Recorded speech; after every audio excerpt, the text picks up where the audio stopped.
Chief Meteorologist Bruce Sussman. That's crazy. They've been having lows below zero in Eugene and Corvallis, and that's because the snow is chilling the air. So you've got the Arctic air blast, and then the snow also making things even colder. Incredible. All right, tonight we're in the 20s as we go through the evening, and we may see some light snow flurries. There's a slight chance of some patchy freezing drizzle as the night goes on. That chance lasts through the morning commute tomorrow, and then after that we should be dry. But we are under a winter weather advisory because that moisture is trying to get to us. We've had some snow at times along the coast and over the coast range. We even had a few flurries in the metro area this afternoon, but we're waiting on more moisture to come down from the northwest. And to be honest, there's not a lot of it. So I bet the majority of us get by without too much trouble.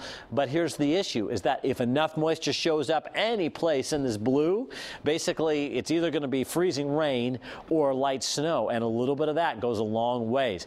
I want to show you the incredible pictures that are coming in from the gorge. Jeff took a weekend trip to see the ice in the gorge. Here's the classic shot, right? It's Multnomah Falls. Let me show you some of the other waterfalls. Isn't that beautiful? I mean, you see the waterfall, and off to the sides what would be the green moss just covered in ice. And here's the way the walls of the gorge look. Those impromptu waterfalls that just seem to trickle down everywhere into the Columbia River.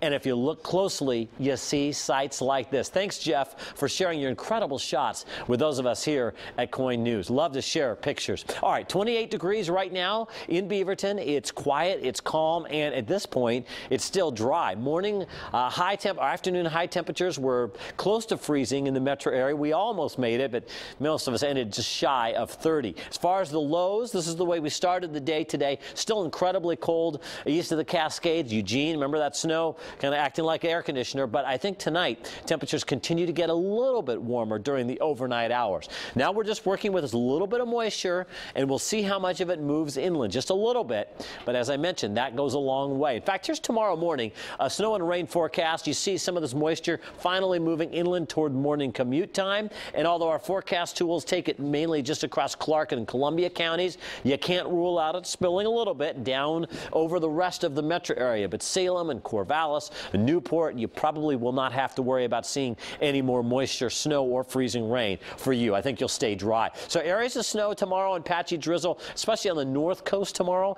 For the valley, same thing. We'll see some mainly north of the Portland area, but Portland, Vancouver's on the bubble. For the forecast in central and eastern Oregon, still below zero some places, but overall we're starting to warm our temperatures a little bit. Morning flurries and freezing drizzle while possible on the west end of the gorge, and maybe a little light snow at times up on Mount Hood. In the metro area, a lot of clouds around, so we're mainly in the mid-20s out the door tomorrow, and we make it to about freezing.